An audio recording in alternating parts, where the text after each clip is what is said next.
বিসমিল্লাহির রহমানির রহিম।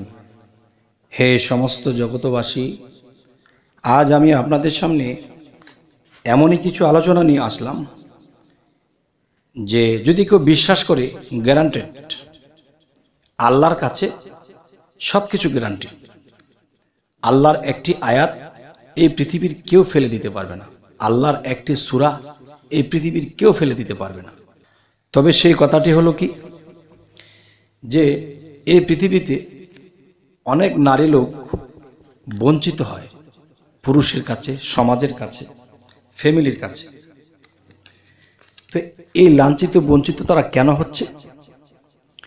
এই কারণেই হচ্ছে যে একে একে 3টে 4টে 5টে মেয়ে জন্ম দিল, কিন্তু একটা ছেলে হলো না। এখন দেখেন, কিছু নির্বোধ পুরুষ লোক আছে, এরা কিন্তু বোঝে যে নারীর গর্ভে যে সন্তান ভূমিষ্ঠ হবে, এখন তার ঘরে কেন মেয়ে সন্তান হলো, ছেলে সন্তান কেন হলো না? আরে বাবা, নারী লোক যদি জমিন হয়ে থাকে আর পুরুষ লোক যদি, একজন পুরুষ লোক যদি বীজ রূপে হয়ে থাকে, তাহলে সে তো আপনার কাছ থেকে যাবে।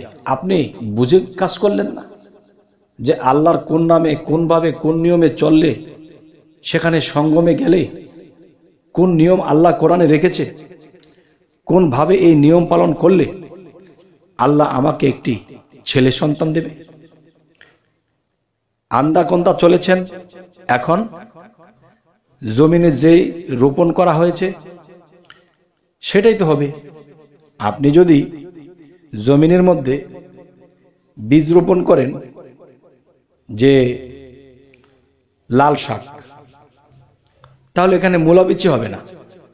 আপনি যদি মূলা বনে থাকেন, তাহলে এখানে কিন্তু পানের গাছ হবে না। আপনি যেটা বনেছেন সেটাই হবে।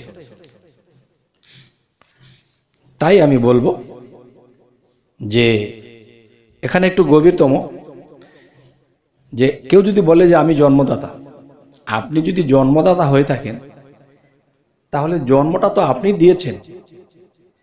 তাহলে আপনার তো বোঝা উচিত যে আল্লাহ আমাকে কোন কৌশল শিখিয়ে দিয়েছে, কোরআনে কোন নিয়ম রেখেছে, কোন নিয়মে চললে আমার ছেলে সন্তান হবে, কোন নিয়মে চললে আমার মেয়ে সন্তান হবে। আপনার একে একে 4 থেকে 5 জন মেয়ে হলো কেন, ছেলে কেন হলো না? এটার জন্য কিন্তু আপনার স্ত্রী দায়ী নয়, এটার জন্য আপনি দায়ী। আচ্ছা, তাহলে এখন আমি যেটা বলবো, যে নিয়মটা আমি বলে দেব, এই নিয়মে যদি কেউ চলে, অবশ্যই অবশ্যই তিনি একজন সুসন্তান ছেলের পিতা হতে পারবেন। সেটি আমি বলছি যে আপনারা যদি মনস্থির করেন যে হ্যাঁ আমাদের একটা ছেলে সন্তান নিতে হবে, তাহলে মাসের শেষে আপনারা যখন একাত্র হবেন, তখন কি করতে হবে? যে সন্ধ্যার সময় যেমন সূরা ফাতিহা 3 বার, ইখলাস 3 বার, এবং ফালাক 1 বার, নাস 1 বার লিখে রাখুন। সূরা ফাতিহা 3 বার, সূরা ইখলাস 3 বার, সূরা ফালাক 1 বার, নাস 1 বার। এটি পরে 1 গ্লাস পানিতে ফু দেন, ফু দিয়ে সে পানিটি খেয়ে নেন। আচ্ছা, এবং আপনার শরীরে, নিজের শরীরে নিজে ফু দেন, স্বামী স্ত্রী দুজনেই। আচ্ছা, যেদিন আপনারা সঙ্গমের চিন্তা ভাবনা করছেন, আপনারা সেই দিন কি করবেন? রাতে 4টা 1 মিনিট, রাতের 4টা 1 মিনিট পর্যন্ত আপনারা আল্লাহর ইবাদতে থাকবেন। আল্লাহর ইবাদতে থাকতে থাকতে তখন কি হবে? যখনই দেখবেন যে 4টা 1 মিনিট হতে যাচ্ছে, তখন সরাসরি 2 স্বামী স্ত্রী মিলে সেজদা করবেন, আল্লাহকে সেজদা করবেন। সেজদা করার পরে আপনারা আল্লাহর নাম নিয়ে আপনারা সেই সঙ্গমে যেতে পারেন। আর সেই টাইমটা কি? 4টা 1 মিনিট।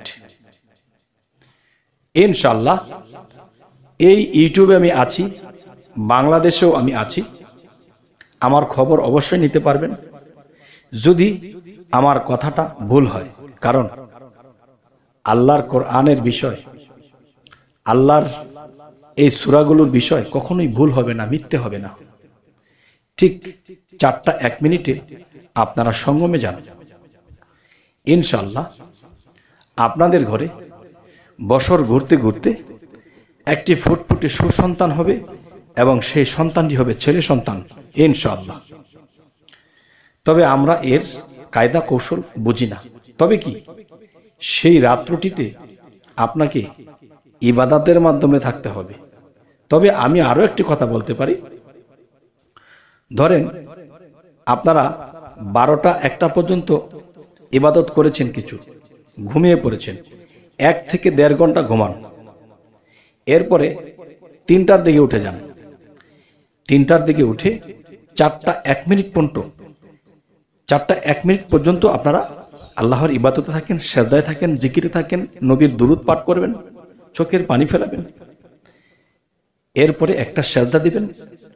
এরপরে আল্লাহর নামের উপরে আপনারা সঙ্গমে চলে যাবেন ইনশাআল্লাহ। যদি সন্তান হয় তাহলে ছেলেই হবে। হ্যাঁ, এখানে আরো অনেক কিছু কায়দা কানুন আছে, যা কিছু আমি আর বলতে পারছি না, কেননা যে ইউটিউবের মধ্যে আরো কিছু গভীর কথা বলা যেত সেটা বলা যাচ্ছে না। তবে এতটুকুই যথেষ্ট একটা ছেলে সন্তান হতে।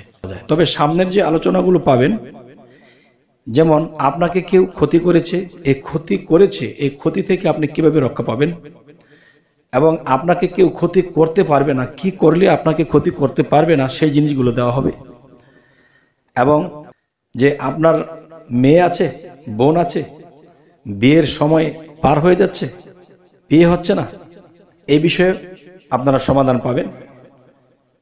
আরো কিছু পাবেন, সেটি হলো আপনি নৌকায়, জাহাজে বা প্লেনে চড়ে যাবেন।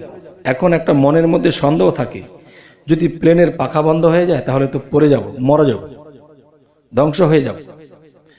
যদি জাহাজ দিয়ে যাচ্ছেন, যদি নদীতে ডুবে যায়, নৌকা দিয়ে যাচ্ছেন, যদি ডুবে যায়, এরকম ভয়ভীতি যদি থাকে কারো, তাহলে এই ভয়ভীতি থাকবে না এবং আপনি সুরক্ষিত থাকবেন। আপনাকে কেউ ক্ষতি করতে পারবে না, আপনার জাহাজ ডুববে না, প্লেন বাস্ট হবে না। তাহলে আল্লাহর কোরআনের মধ্যে এই জিনিসগুলো রেখেছে, আর এই জিনিসগুলো থেকেই আপনাদের সাথে কথা বলা হবে ইনশাআল্লাহ। তবে হে সমস্ত জগতবাসী, সাবস্ক্রাইব করে আমাদের সাথেই থেকে যান, যাতে পরবর্তীতে সেই আলোচনাগুলো নিয়ে আপনাদের কাছে আসতে পারি। সকলেই ভালো থাকবেন। আল্লাহ হাফিজ।